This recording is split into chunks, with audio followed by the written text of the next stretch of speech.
तो हेलो दोस्तों, नमस्कार। यहाँ पर आप लोग देख सकते हैं 2011 का जो गणित पूछा गया था। 2011 में क्वेश्चन बैंक के क्वेश्चन दिया गया है और ये प्रश्न पूछा गया है 2011 में, और आप लोग यहाँ पर रिवाइज कर लीजिए। यानी कि 20% जो होता है वो एग्जाम में आपके क्वेश्चन बैंक से प्रश्न पूछे जाते हैं सेम टू सेम। तो चलिए हम लोग जल्दी से क्वेश्चन जितना हो सकेगा उतना तक हम लोग करेंगे, और चलिए हम लोग स्टार्ट करते हैं। और आप लोग जो भी विद्यार्थी ये सब पढ़ाया हुआ क्वेश्चन है, तो जो भी विद्यार्थी अगर जानते हैं तो जरूर कमेंट करके अपना आंसर बताइएगा।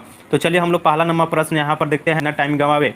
तो देखिए पहला नंबर प्रश्न यहाँ पर दे दिया गया है और काफ़ी एकदम बेहतरीन प्रश्न दिया गया है और बिल्कुल आसान प्रश्न है, और सभी विद्यार्थी को आंसर इसका आना चाहिए कमेंट में, और सभी विद्यार्थी का कमेंट हम बारी बारी से पढ़ते चलेंगे। तो देखिए पहला नंबर क्वेश्चन यहाँ पर दे दिया गया है कि निम्नलिखित में से कौन एक परिमेय संख्या है। मतलब परिमेय संख्या बताना है आप लोगों को कि इन ऑप्शन में कौन जो है वो परिमेय संख्या है। दिया गया है पहला ऑप्शन की √3 होगा, या फिर बी में दिया गया है कि 2√2 होगा, या फिर सी में देख सकते हैं दिया गया है 4 + √5 होगा, या फिर डी में दिया गया है कि √6 होगा। तो चलिए इनमें से चारों ऑप्शन में से बताएंगे कि हमारा जो सही जवाब होगा वो कौन सा होगा। तो देखिए मैंने आपको बताया था जब 2√2 दिया होगा तो √2 से √2 कैंसिल हो जाता है, जो 2 बच गया वो क्या होगा, हमारा परिमेय संख्या हो जाएगा ऑप्शन नंबर बी। यानी कि जो विद्यार्थी इसका ऑप्शन नंबर बी बताएंगे उनका सही जवाब हो जाएगा।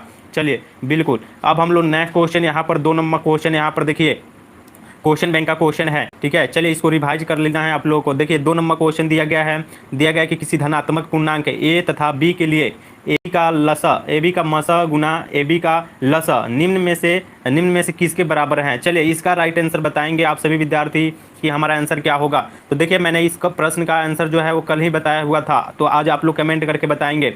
मैंने बताया था जब ए बी का लसा दिया है और गुना ए बी का मसा दिया गया है तो इसका जो आंसर होगा किसके बराबर होता है, तो ए गुना बी के बराबर हो जाता है। यानी हमारा ऑप्शन ए में नहीं दिया गया, बी में नहीं दिया गया, ऑप्शन सी हमारा सही जवाब होगा। जो विद्यार्थी का ऑप्शन सी आ रहा होगा उनका सही जवाब हो जाएगा। चलिए नेक्स्ट क्वेश्चन की तरफ में हम लोग चलेंगे। थर्ड नंबर प्रश्न यहाँ पर देखिए दिया गया है कि घात 1 वाले बहुपद कहलाते हैं। यानी कि कौन ऐसा जो बहुपद है जिसका घात 1 होता है। तो देखिए यहाँ पर मैं लिख रहा हूँ ax + d = 0। ये क्या हो गया बाबू, तो x के घात में 1 है, यानी जिस बहुपद के घात में 1 होगा उसे हम लोग रैखिक बहुपद के नाम से जानते हैं। ठीक है, तो हमारा ऑप्शन क्या होगा, द्विघात बहुपद होगा, त्रिघात बहुपद, या फिर रैखिक बहुपद, या फिर इनमें से कोई नहीं। तो ऑप्शन सी हमारा सही जवाब होगा। जो विद्यार्थी ऑप्शन सी बता रहे हैं उनका सही जवाब हो जाएगा। चलिए देखते हैं कि कौन कौन से विद्यार्थी अभी जो है इसका आंसर बता रहे हैं। चलिए बहुत अच्छा, शशिकांत कुमार बिल्कुल सही जवाब बता रहा है। जो विद्यार्थी इसका ऑप्शन सी बता रहे हैं ना उनकी बिल्कुल सही जवाब हो जाएगा। नेक्स्ट क्वेश्चन यहाँ पर 4 नंबर प्रश्न देखिए दिया गया है कि त्रिघात बहुपद के उसके व्यापक रूप होता है। त्रिघात बहुपद, चलिए बहुत अच्छा, त्रिघात बहुपद का व्यापक रूप बताइए। तो आप लोग क्या होगा, सोनम सिन्हा जुड़ चुकी है, मुसीते जुड़ चुके हैं। चलिए बताइए आप लोग क्या होगा, त्रिघात बहुपद का व्यापक रूप पूछा जा रहा है। तो देखिए ए में दिया गया है कि ax²। मैंने आपको बताया था जब भी त्रिघात बहुपद पूछे या फिर आपसे चतुर्घात बहुपद पूछे या द्विघात बहुपद पूछे या फिर रैखिक बहुपद, यानी रैखिक बहुपद का घात 1 होता है, द्विघात बहुपद का घात 2 होता है, यानी x के घात देखना है, सबसे ज़्यादा जो होगा वो हमारा वो बहुपद कहलाएगा। जैसे मैं यहाँ पर देखिए पहला ऑप्शन में दिया गया है सबसे ज़्यादा जो x के घात है वो 2 है, इसका मतलब ये रैखिक द्विघात बहुपद है। ठीक है, और ऑप्शन बी में दिया गया है सबसे ज़्यादा जो घात है वो 4 है, यानी कि ये है चतुर्घात बहुपद। लेकिन ऑप्शन सी जो है वो त्रिघात बहुपद हो जाएगा हमारा ऑप्शन राइट आंसर। ठीक है, चलिए बिल्कुल सही जवाब। इसी तरह से आप लोगों को बताना है, बिल्कुल राइट आंसर हो जाएंगे।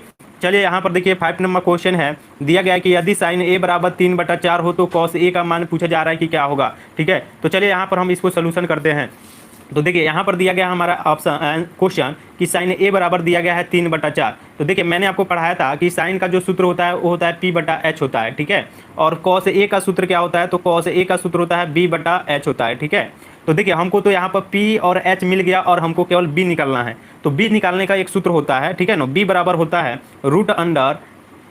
रूट अंडर होता है h² - p² होता है। ठीक है, देखिए b बराबर होता है h² - p², यानी कि h का मान कितना दिया गया है, तो 4 दिया गया है, और p का मान दिया गया है हमारा 3 दिया गया है। तो h की जगह पर 4 का स्क्वायर माइनस 3 का स्क्वायर कर देंगे तो हमारा b का मान आ जाएगा। तो देखिए b का मान निकालने के लिए h कितना दिया गया बाबू, तो h दिया गया है 4, यानी 4 का स्क्वायर करेंगे माइनस 3 का स्क्वायर करेंगे। चलिए अब हो जाएगा 16, 16 में से 9 जाएगा तो कितना बचेगा, तो 16 में बचेगा। ठीक है, चलिए तो √7 गया तो हमारा b का मान आ गया √7। ठीक है, तो अब आप लोग cos a का मैं अभी मान बताया था, मतलब इसका जो सूत्र होता है b/h होता है। ठीक है, तो देखिए h का तो मान हमारा पहले से ही दिया गया है 4, तो h के जगह पर नीचे 4 लिख दिया और b के जगह पर √7 हमारा आया हुआ है। तो देखिए हमारा आंसर आ गया √7/4। यानी सभी विद्यार्थी बताएंगे कि 5 का ऑप्शन ए में तो 3/4 4/3 दिया गया है, बी में √3/4 दिया गया है, सी में दिया गया है 4/√4/3, लेकिन ऑप्शन डी में हमारा आंसर दिया गया है, ठीक है, √7/4। तो जो भी विद्यार्थी का ऑप्शन नंबर डी बताए हैं उनका सही जवाब हो जाएगा। चलिए बहुत अच्छा, शशिकांत कुमार का राइट आंसर हो गया। और सारा विद्यार्थी बताइए, गलत चाहे सही आंसर आप लोग कीजिएगा, तभी आपसे क्वेश्चन जो है वो बन पाएगा, ठीक है। चलिए बहुत बढ़िया, सोनम सिन्हा का बिल्कुल सही जवाब आया हुआ है। अब बताइए आप लोग 6 नंबर क्वेश्चन का जवाब। चलिए देखिए यहाँ पर क्वेश्चन दिया गया है सिंतु कुमार, बहुत अच्छा बाबू, आपका भी राइट आंसर हो गया। चलो इसका आंसर बताओ। देखो जब हम आंसर कमेंट का मतलब हम पढ़ रहे हैं क्वेश्चन, तो कमेंट नहीं करना है। जब पूछेंगे आपसे कि आंसर क्या होगा तब आप लोग कमेंट कीजिएगा, तभी हम आपका जो है कमेंट पढ़ पाएंगे। तो देखिए 6 नंबर क्वेश्चन दिया गया है कि tan a बराबर होगा, तो tan a बराबर क्या होगा जल्दी से बताएंगे। देखिए सूत्र होता है, tan जो है वो कॉट में चेंज हो जाता है, ठीक है।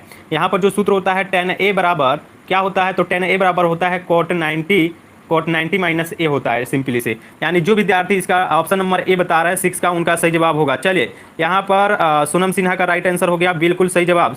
चलिए बिल्कुल सही जवाब होगा वो option number A. Next question की तरफ में हम लोग चलेंगे। सिंटू कुमार का भी राइट आंसर, और देखिए सुमित, चलिए सुमित कुमार का भी सही जवाब होगा बाबू। चलिए नेक्स्ट क्वेश्चन यहाँ पर देखिएगा 7 नंबर क्वेश्चन आप लोगों के सामने यहाँ पर ऊपर दिख रहा होगा।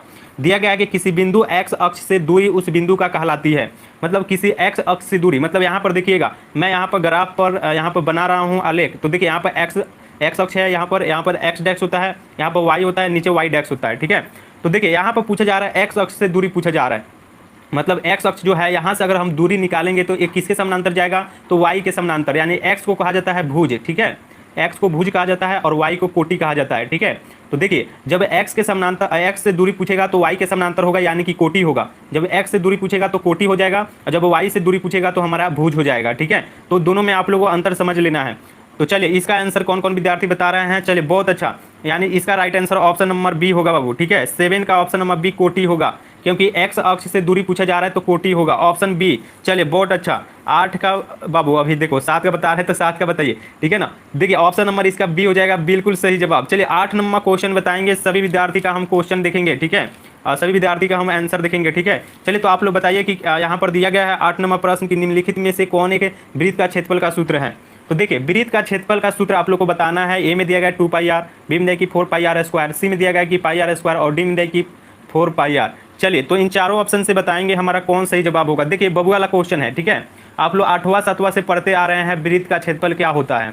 तो बताइए, तो देखते हैं कि कौन कौन विद्यार्थी का राइट आंसर हो रहा है। सुमित कुमार सी बता रहे हैं, हर्ष राज बता रहे हैं कि ये होगा, और बहुत सारे विद्यार्थी, बहुत अच्छा, जो विद्यार्थी सी बता रहे हैं उनका सही जवाब होगा। देखिए क्योंकि एक वृत्त का क्षेत्रफल जो होता है वो πr² होता है, जहाँ पाई का मान हम लोग 22/7 रखते हैं, ठीक है, या फिर पाई का मान 3.14 भी रख सकते हैं। जब क्वेश्चन हम बनाएंगे तो आपको समझ में आ जाएगा। देखिए यहाँ पर सबसे पहले यहाँ पर हम आपको कुछ समझा देते हैं। देखिए मान लीजिए कि हमारा जो है वो वृत्त है, ठीक है।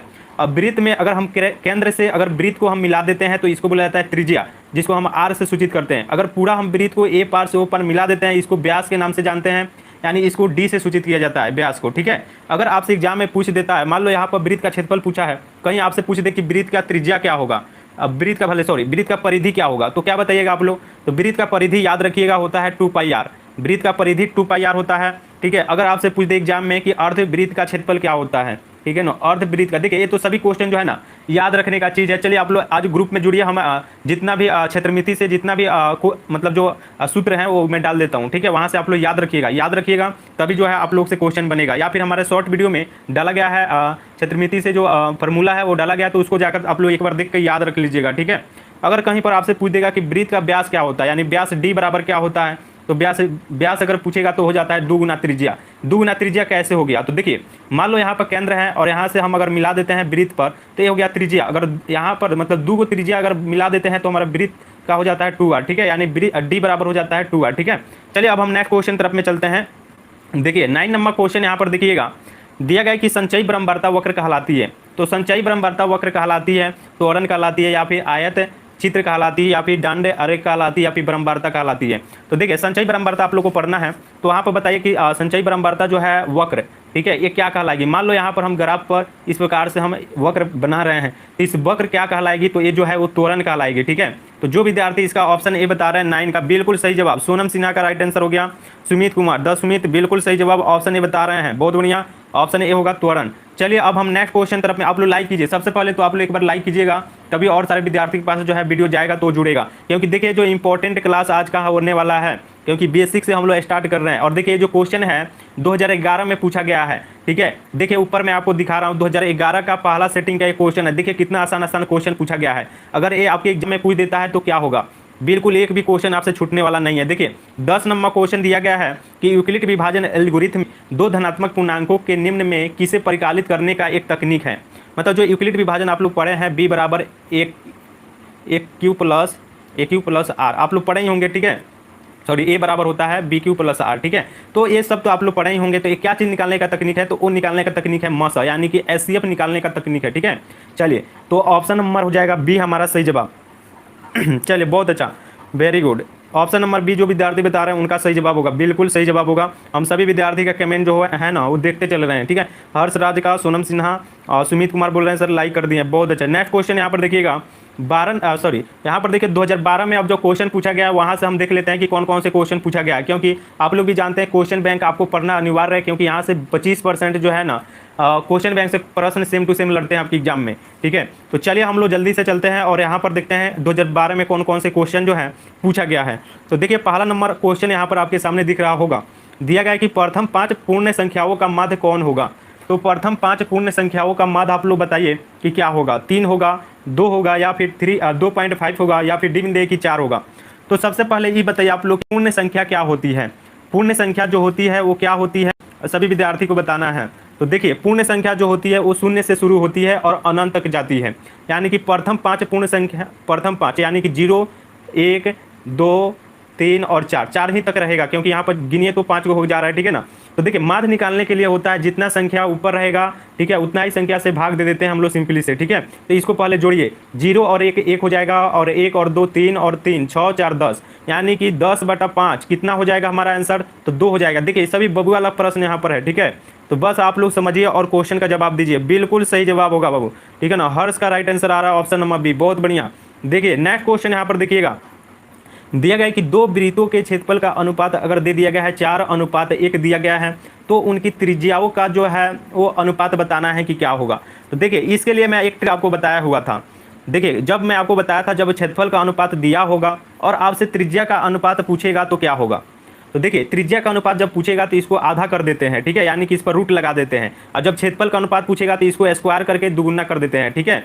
तो चलिए यहाँ पर हमसे सिंपली से पूछा है त्रिज्या, तो त्रिज्या पूछा है तो इस पर रूट लगा देंगे सिंपली से, सॉरी रूट 4 कर देंगे और रूट अंडर 1 कर देंगे, तो इसका मान आ जाएगा 2:1। जब त्रिज्या पूछेगा तो 2:1 हो जाएगा इसका मान। अगर यहीं पर अगर क्षेत्रफल पूछता, क्षेत्रफल का अनुपात पूछता, तो यहाँ पर इसको 4 का स्क्वायर कर देते, अनुपात 1 का स्क्वायर कर देते, तो हमारा आ जाता 16:1 आ जाता, ठीक है। लेकिन आपसे त्रिज्या पूछा गया है तो ऑप्शन बी हमारा सही जवाब होगा। चलिए बहुत अच्छा, बिल्कुल 2 का राइट आंसर होगा ऑप्शन नंबर बी, ठीक है। चलिए बहुत अच्छा, सभी विद्यार्थी का राइट आंसर आ रहा है। नेक्स्ट क्वेश्चन यहाँ पर देखिएगा, दिया गया है कि यदि tan थीटा बराबर √3 हो तो थीटा का मान क्या होगा। देखिए ऐसे हम बता रहे हैं आपको कि आप लोगों को बिल्कुल समझ में आ जा रहा होगा, ठीक है। देखिए बिल्कुल स्लो मोशन में आपको बताया जा रहा है, तो आप लोग जरूर एक बार लाइक कीजिए और अपने दोस्तों में शेयर कीजिए, ठीक है। देखिए थर्ड नंबर प्रश्न दिया गया है कि tan थीटा बराबर √3 है तो थीटा का मान क्या होगा। जो थीटा है ना इसका मान पूछा जा रहा है। तो सबसे पहले ये बताइए आप लोग कि tan थीटा में अगर आप लोग त्रिकोणमिति में पढ़े होंगे, tan 0 कितना होता है, tan 30 कितना होता है, tan 45 कितना, तो बताइए tan कितना डिग्री का मान √3 होता है। जल्दी से बताएंगे आप लोग, tan 60 का होगा या फिर tan 20 का होगा या फिर कितना डिग्री का होगा। तो देखिए √3 का जो मान होता है tan में वो होता है tan 60 डिग्री का मान होता है √3, ठीक है। tan 60 डिग्री का मान √3 होता है। तो चलिए हम यहाँ पर सोल्यूशन करते हैं। तो यहाँ पर हो जाएगा tan थीटा बराबर हो जाएगा √3 के लिए हम लोग लिख देंगे tan 60 डिग्री, ठीक है। और tan कैंसिल हो जाएगा, यानी कि थीटा का मान आ गया हमारा 60 डिग्री, ठीक है। तो सिंपली से क्वेश्चन का आंसर देना है, बस आप लोग को जो है वो सूत्र याद होना चाहिए बस।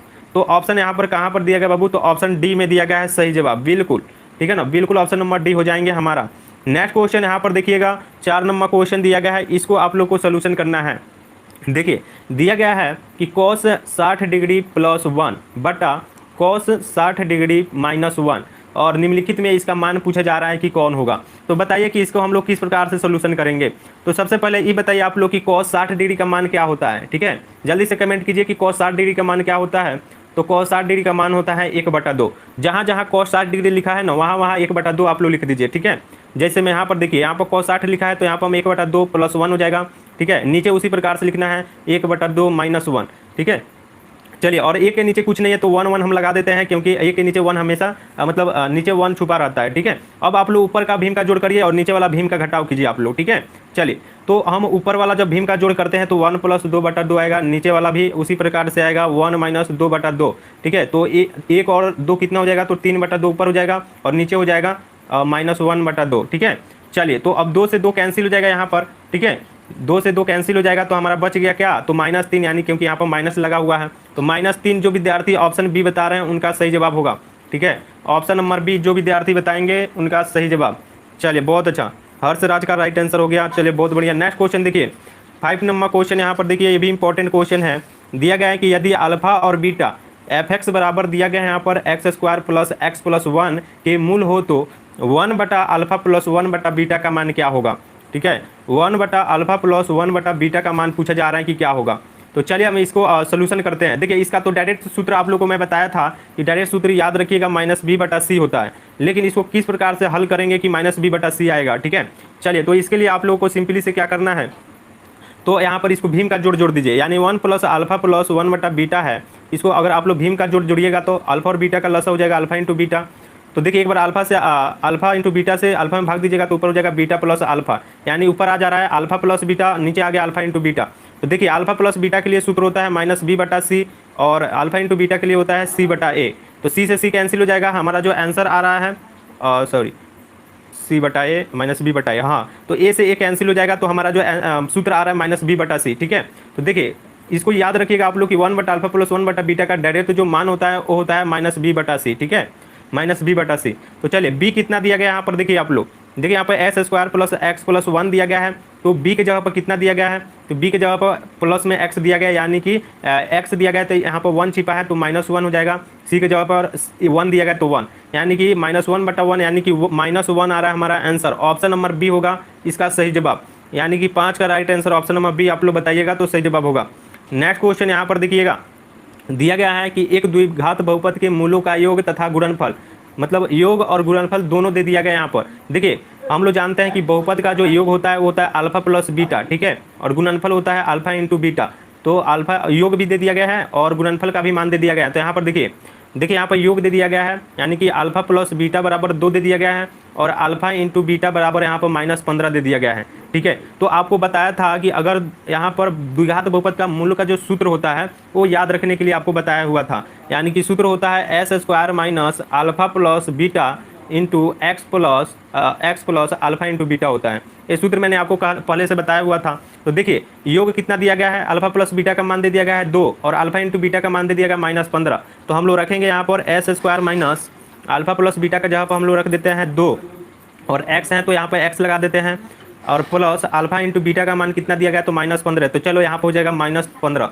तो हमारा क्या आ रहा है आंसर, तो आ रहा है s² - 2x - 15, s² - 2x - 15, यानी कि जो विद्यार्थी ऑप्शन डी बताएंगे उनका सही जवाब हो जाएगा, ठीक है। नेक्स्ट क्वेश्चन यहाँ पर देखिए, दिया गया है 7 नंबर। आप लोग कमेंट नहीं कर रहे हैं बाबू, जल्दी से कमेंट कीजिए आप लोग एक बार।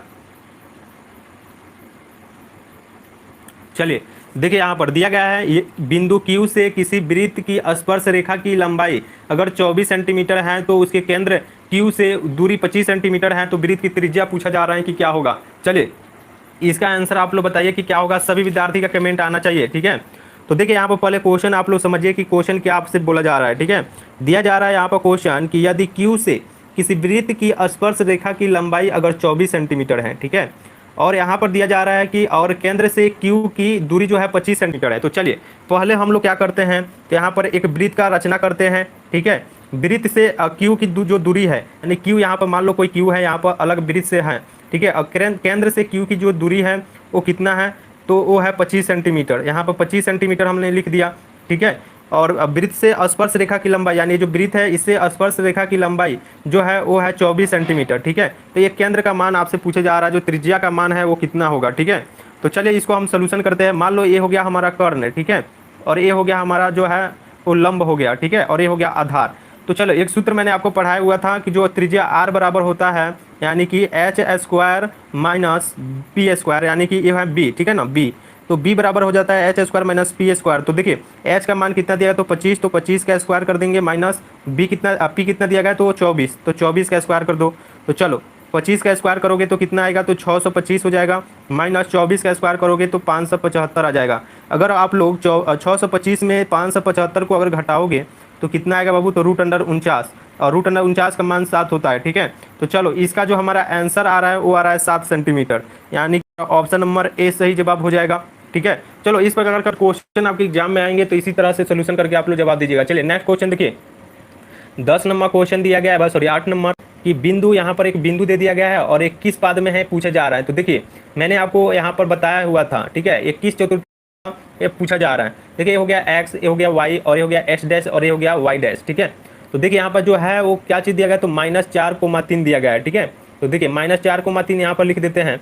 तो बताइए यहाँ पर पहला चतुर्थांश में क्या होता है, पहला पाद में होता है प्लस प्लस, ठीक है, दूसरा में होता है माइनस प्लस, तीसरा में होता है माइनस माइनस, और चौथा में होता है प्लस माइनस। ठीक है, तो चलिए तो आप बताइए कि ये किस पाद में है, तो माइनस प्लस किस पाद में है, तो द्वितीय पाद में है, द्वितीय चतुर्थांश में है। तो हमारा आंसर क्या होगा बाबू, तो हो जाएगा ऑप्शन नंबर बी। जो विद्यार्थी ऑप्शन नंबर बी बता रहे हैं उनका सही जवाब हो जाएगा। ठीक है, चलिए बहुत अच्छा।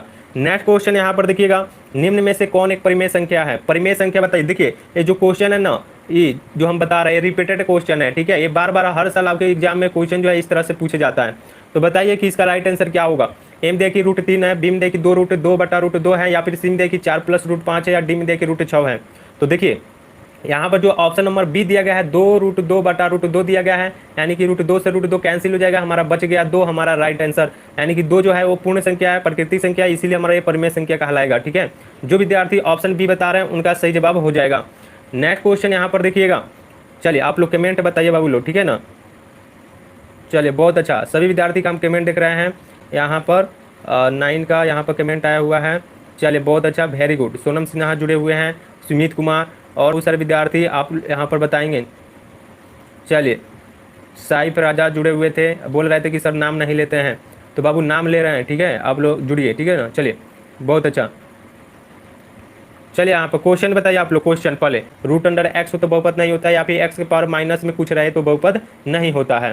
तो देखिए ऑप्शन नंबर सी में डायरेक्ट दिख रहा है कि 1/x है, तो ये हमारा बहुपद नहीं होगा, यानी ऑप्शन नंबर जो है वो सी हमारा सही जवाब हो जाएगा। अब हम लोग चलेंगे नेक्स्ट, यानी 2013 में जो क्वेश्चन पूछा गया था उसको देख लेते हैं। ठीक है, तो आप लोग जो है वो जल्दी से क्या कीजिए, लाइक कर दीजिए। ठीक है, चलिए अब हम नेक्स्ट यहाँ पर देखते हैं। देखिए यहाँ पर 2013 का जो है गणित प्रथम पाली का एक क्वेश्चन दिया गया है। ठीक है, और यहाँ पर देखते हैं कि कौन कौन से क्वेश्चन जो है पूछा गया है। देखिए पहला नंबर क्वेश्चन यहाँ पर देखिए आप लोग दिया गया है कि यदि 2,3 और 4,1 के बीच की दूरी क्या होगी। तो 2,3 और 4,1 के बीच की दूरी पूछा जा रहा है। तो देखिए सबसे पहले ये दो बिंदुओं के बीच के दूरी वाला सूत्र है। ठीक है, वहीं पर बनेगा। मान लो कोई बिंदु यहाँ पर, एक बिंदु यहाँ पर है और एक बिंदु यहाँ पर है, 2 बिंदु हो गया। तो 2 बिंदुओं के बीच की दूरी पूछे जा रहा है, यानी जो ये बीच की दूरी होगी वो कितनी होगी। ठीक है, मान लो पहला बिंदु है 2,3। ठीक है, ये हो गया ए हो गया और ये हो गया बी। ठीक है, और दूसरा बिंदु दिया गया है 4,1, तो ये हो गया 4,1। ठीक है, तो बीच के बिंदु की दूरी, यानी कि यहाँ पर मान लो x और xy है, यहाँ पर क्या आएगा बाबू, क्या आएगा। तो सबसे पहले हम लोग फार्मूला याद रखेंगे। 2 बिंदु के बीच की दूरी का फार्मूला होता है x2 - x1 का होल स्क्वायर और प्लस y2 - y1 का होल स्क्वायर होता है। ठीक है, यानी कि यहाँ पर x1 दिया गया है, यहाँ पर x2 दिया गया है, और यहाँ पर दिया गया है y1 और यहाँ पर y2।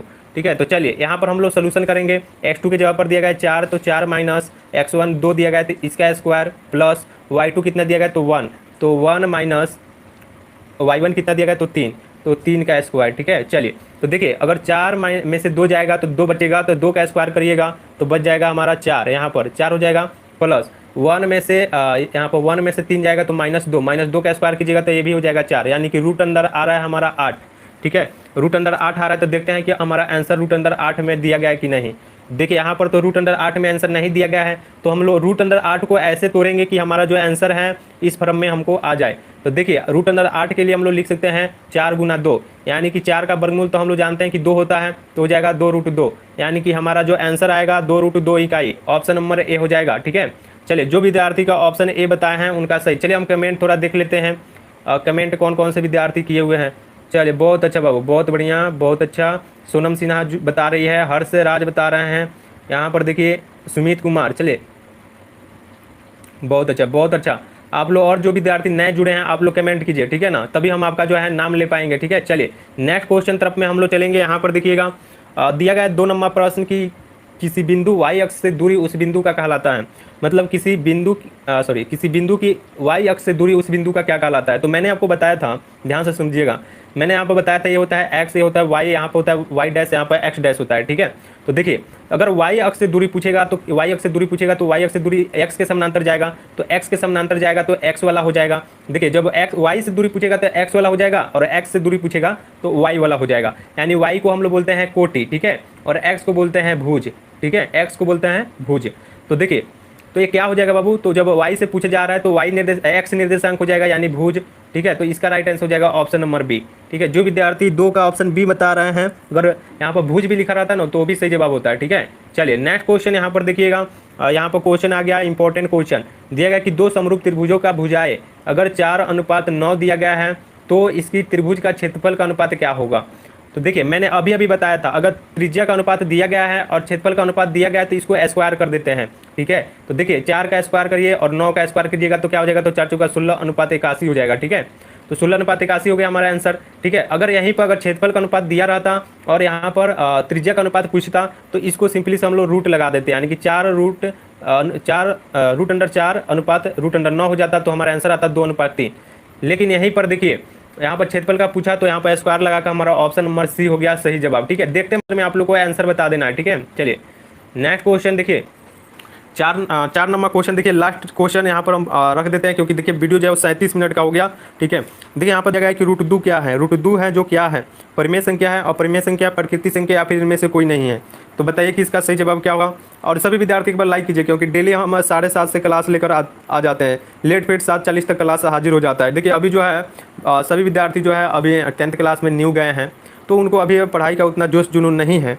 ठीक है, लेकिन आप लोग जो भी विद्यार्थी पढ़ना चाहते हैं तो डेली लाइव क्लास कीजिए क्योंकि यहाँ से अगर पढ़ते हैं तो बहुत अच्छा मार्क्स आपके एग्जाम में आ सकता है। ठीक है, क्योंकि सभी प्रश्न जो है इंपॉर्टेंट हम करवाते हैं। ठीक है, चलिए तो 4 नंबर प्रश्न √2 क्या है, एक तो हो जाएगा बाबू अपरिमेय संख्या, ऑप्शन नंबर बी इसका सही जवाब हो जाएगा। ठीक है, चलिए नेक्स्ट क्वेश्चन यहाँ पर देखिएगा कि 2 परिमेय संख्याओं के बीच में कितनी परिमेय संख्या हो सकती है। कल भी प्रश्न में आपको बताया हुआ था, मान लो यहाँ पर कोई 2 परिमेय संख्या है, मान लो 2 कोई परिमेय संख्या है, 3 भी परिमेय संख्या है, और इसके बीच में अगर देखा जाए तो हो जाता है 2.1, फिर उसके बीच में देखा जाए 2.12, फिर 2.1 और 2.12 के बीच में देखा जाता है 2.11, 2.12 है ना। इस प्रकार से अगर देखा जाए तो हमारा जो 2 परिमेय संख्या के बीच में अधिकतम परिमेय संख्या अनंत बार आ सकता है। ठीक है, ऑप्शन डी हो जाएगा सही जवाब। ये चलिए एक बार लाइक कीजिए आप लोग। 6 नंबर प्रश्न देखिए, दिया गया कि कौन रैखिक बहुपद का व्यंजक है, मतलब रैखिक बहुपद किसे कहते हैं, वैसी बहुपद जिसका घात 1 हो, x के जो घात है ना वो 1 है, यानी चर के घात आपको देखना है, जहाँ पर 1 होगा वो हमारा रैखिक बहुपद होगा। यानी देखिए ऑप्शन ए ही हमारा राइट आंसर होगा, यानी 2x - 5, जो x का जो घात है वो 1 है, इसीलिए हम ऑप्शन ए होगा सही जवाब। ठीक है ना, चलिए नेक्स्ट क्वेश्चन देखिए कि अर्धगोले के संपूर्ण सतह का क्षेत्रफल पूछा जा रहा है कि क्या होगा। बताइए आप लोग, बताइए जल्दी जल्दी से कि अर्धगोले के संपूर्ण सतह का क्षेत्रफल क्या होगा जल्दी से। तो देखिए मैंने आपको बताया हुआ था अर्धगोला का वक्र पृष्ठीय क्षेत्रफल होता है 2πr², लेकिन यहाँ पर संपूर्ण पूछेगा तो 3πr² हो जाएगा। ठीक है, जब वक्र पूछेगा तो 2πr², जब संपूर्ण पूछेगा तो 3πr², यानी यहाँ पर संपूर्ण पूछा तो ऑप्शन बी हमारा सही जवाब हो जाएगा। ठीक है, चलिए नेक्स्ट क्वेश्चन यहाँ पर देखिएगा, 8 नंबर क्वेश्चन दिया गया है कि 44 मीटर परिधि वाले वृत्त की त्रिज्या होगी। देखिए ये क्वेश्चन जो है शानदार दिया गया है। ठीक है, मैंने अभी अभी बताया था कि आप लोग बताओगे कि वृत्त का क्षेत्रफल कितना होता है, तो वृत्त का क्षेत्रफल मैं बताया था कि πr² होता है, वृत्त का परिधि होता है 2πr होता है। ठीक है, अर्ध वृत्त का क्षेत्रफल होता है 1/2πr² होता है। अगर वृत्त का चतुर्थांश पूछेगा, चतुर्थांश का क्षेत्रफल तो होता है 1/4πr² होता है। वृत्त का चाप पूछेगा तो πr θ/180 डिग्री होता है। ठीक है ना, इस प्रकार से आप लोग याद रखिए बाबू लोग। ठीक है ना, चलिए तभी क्वेश्चन बन पाएगा। तो देखिए यहाँ पर दिया गया है 44 मीटर परिधि वाले वृत्त का त्रिज्या पूछा जा रहा है, तो सिंपली से लिखेंगे गिवन डेट दिया गया है कि 2πr बराबर, यानी परिधि बराबर दिया गया है 44 मीटर, तो 44 मीटर हम यहाँ पर लिख देते हैं। अब बताओ यहाँ पर 2 उसी तरह से रहेगा, पाई का मान आप लोगों को मैं बताया था अभी अभी, पाई का मान अगर 22/7 होता है या फिर 3.14 होता है, तो यहाँ पर हम सिंपली से सोल्यूशन करना है, यहाँ पर देखना है कि कटने वाला है 7 से, तो यहाँ पर सिंपली से 22/7 का प्रयोग करेंगे, और आर का तो निकालना है मान, तो आर उसी तरह से रहेगा बराबर 44 हो जाएगा। ठीक है, तो चलो यहाँ पर गुना करो पहले, तो देखो यहाँ पर 2 में अगर 14 तो 44/7 गुना आर हो जाएगा बराबर में 44। ठीक है, देखो 44 से कैंसिल हो जाएगा। ठीक है, और यहाँ पर बच गया हमारा 1/7। ठीक है, 1/7 यहाँ पर बच गया, और 1/7 यहाँ पर भागा में है और यहाँ पर 1 बचा है गुना में है, सॉरी यहाँ पर 1 है, तो यहाँ पर भागा में बराबर को उधर जाएगा तो गुना में, यानी कि 1 के साथ हो जाएगा, यहाँ पर गुना में जाएगा तो 7 मीटर, ठीक है। यानी इसका हमारा आंसर आ गया बाबू कि 44 मीटर परिधि वाले वृत्त की जो त्रिज्या होगी वो हमेशा होगी 7 मीटर, ठीक है। इसको याद रखिएगा, ऑप्शन बी सही जवाब। देखिए ये डायरेक्ट क्वेश्चन इसी तरह से पूछ देता है, ये हमेशा पूछा जा रहा था, ठीक है ना, 44 मीटर परिधि वाले। चलिए नेक्स्ट क्वेश्चन यहाँ पर देखिएगा, दिया गया कि किसी द्विघात समीकरण के विवेचक का मान 0 से बड़ा होने पर दोनों के मूल होंगे। अगर किसी द्विघात समीकरण का विवेचक का मान 0 से बड़ा है, विवेचक का जो मान है वो 0 से बड़ा है, तो देखिए इसके लिए यहाँ पर मैंने आपको ट्रिक बताया हुआ था। जब विवेचक डी का मान 0 से बड़ा होगा तो क्या होगा, और जब विवेचक का मान 0 से छोटा होगा तो क्या होगा, या फिर विवेचक का मान 0 से बराबर होगा तो क्या होगा, ठीक है ना। ये सभी चीज़ पढ़ाया हुआ प्रश्न है, ठीक है ना। तो आप लोग थोड़ा पढ़िए, आप लोग डेली क्लास कीजिएगा ना, एक भी प्रश्न आपसे छूटेगा नहीं, ठीक है। देखिए जब डी बड़ा रहेगा 0 से, ठीक है ना, तो क्या होगा, तो हो जाएगा वास्तविक और भिन्न, ठीक है ना, वास्तविक और भिन्न। ऑप्शन नंबर ए हो जाएगा सही जवाब, ठीक है। चलिए जब डी का मान छोटा रहेगा, मतलब 0 जब है वो बड़ा रहेगा और डी छोटा रहेगा तो इसको बोला जाता है वास्तविक नहीं है, और डी के बराबर 0 रहेगा तो ये वास्तविक और बराबर है, ठीक है ना। ये सभी चीज़ याद रखिएगा, ऑप्शन नंबर इसका सही जवाब ये होगा, क्योंकि विवेचक का मान 0 से बड़ा है, यानी डी का मान 0 से बड़ा है तो वास्तविक और भिन्न होगा, ठीक है। चलिए नेक्स्ट क्वेश्चन यहाँ पर देखिएगा, लास्ट क्वेश्चन है, ठीक है।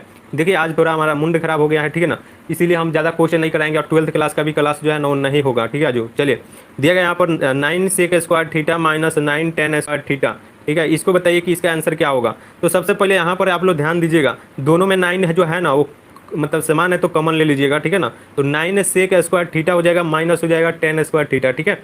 चलिए तो अब देखिए sec square theta minus tan square theta का जो मान होता है डायरेक्ट में पढ़ाया हुआ था आप लोगों की 1 होता है, ठीक है।